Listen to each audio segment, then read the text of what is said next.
जिस घर में शनिवार रात तक खुशियां मनाई जा रही थी, अब उस घर में मातम है। जिस चेहरों पर खुशी थी वह मुरझा गए हैं।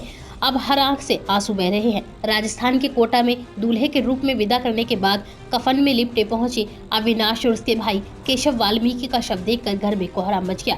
चंबल नदी में कार गिरने से दूल्हे समेत 9 बारातियों की मौत हो गई थी। दूल्हे का परिवार सेवाई मोधापुर के चौथ बरवाड़ा बस स्टैंड के पास रहता है। किशन गोपाल के बेटे की शादी के लिए रिश्तेदार और आसपास के लोग आए हुए थे। बारात उज्जैन जा रही थी, मगर हादसे से शहनाई, ढोल नगाड़े और शगुन के गीतों की जगह अब मातम का माहौल बन गया है। वहीं बारात का इंतजार कर रही दुल्हन और उसके परिवार को खबर लगी तो वहां मातम पसर गया। दोनों परिवार अब सदमे में आ गए हैं। किशन गोपाल के बेटे अविनाश की शादी 20 फरवरी को तय थी।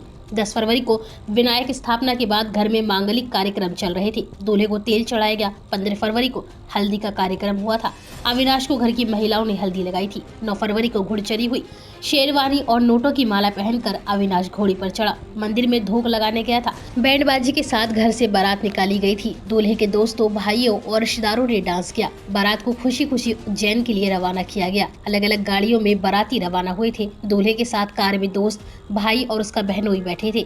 रास्ते में कार चंबल नदी में गिर गई। पुलिस ने पानी से कार को बाहर निकाला था। तब तक दूल्हे अविनाश, उसके बड़े भाई केशव, बहनोई शुभम और ड्राइवर इस्लाम मोहम्मद सहित सभी की मौत हो गई थी। हादसे की खबर लगते ही घर में कोहराम मच गया। बेटे की शादी के गीतों की जगह विलाप सुनाई देने लगा। हर कोई सदमे में था। आस पड़ोस के लोग भी यही कहते रहे। खुशियां मातम में बदल गई। जिस बेटे को सजा धजा कर घोड़ी पर निकासी निकाली गई थी, उस बेटे का कफन में शव लिपटा घर वापस आया। एक साथ 2 बेटे और एक घर के दामाद की मौत के बाद घर वाले बेसुध हो गए। बस आंखों से आंसू और चीखें सुनाई दे रही थी। नाचते गाते बारातियों की जगह अब शवों को कंधे पर ले जाते लोग दिखाई दिए। सभी लोगों की आंखें नम थी। हादसे पर मुख्यमंत्री अशोक गहलोत, लोकसभा अध्यक्ष ओम बिरला, सेवाई मोधापुर के प्रभारी मंत्री भजनलाल जाटव और क्षेत्रीय विधायक और केशव भैरवा ने शोक व्यक्त किया है।